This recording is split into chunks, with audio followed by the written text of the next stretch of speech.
Hello, and a warm welcome to you. We Passionists are delighted that you've chosen to journey with us through these 40 sacred days on this first Sunday of Lent. Do you remember way back in the 1970s, Freddie Prinz was a high school student in the Puerto Rican section of Hell's Kitchen in New York City.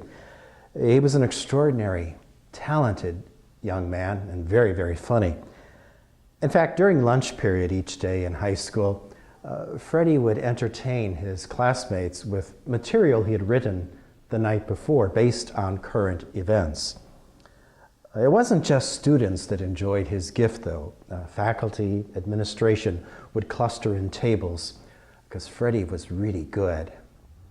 And then a talent scout found him there at the Bronx High School. And before he graduated, Freddie got a job as a stand-up comedian in a very nice club in Manhattan. He was making big money and very, very happy. And before he turned 21, Freddie had moved to Southern California. He bought a beautiful home for his parents in Beverly Hills. He had his own television show, Chico and the Man. He was a multimillionaire now, an overnight success, got married and had a little boy. Before Freddie turned 23, he died of a self-inflicted gunshot wound. A psychologist that was working with the young comedian said the trouble with Freddie is that he could hear only negative voices.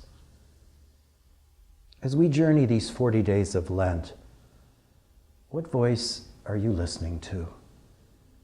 And when you're jumping in the shower or driving to work or folding towels on top of the dryer, is it God's voice you hear, or is it the prince of lies, the devil? I'm convinced the devil will use any tool he can to put a wedge between you and our loving God.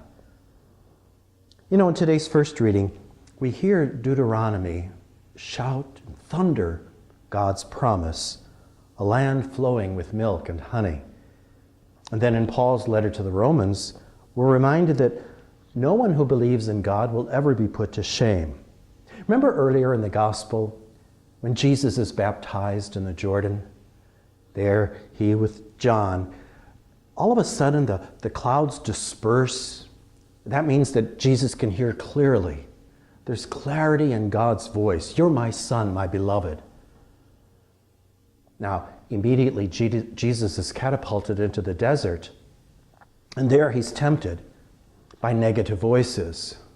If you really are God's son, you see, the devil tries to rob Jesus of that identity of being beloved, of being God's favored one. The devil tries to rob us in the very same way. Whenever we hear those negative voices playing between our ears like CDs that remind us again and again, you're not lovable, you're not the beloved, Jesus resists those temptations. Like Jesus, though, we too might be tempted for a quick fix. We desire results to come quickly, and sometimes we rush through life or grumble and complain. Jesus resists the temptation. And once again, as we journey these days of Lent, let's hear God's promise. You're my beloved, my lovable one, my daughter, my son. Let's listen to God instead of the prince of lies.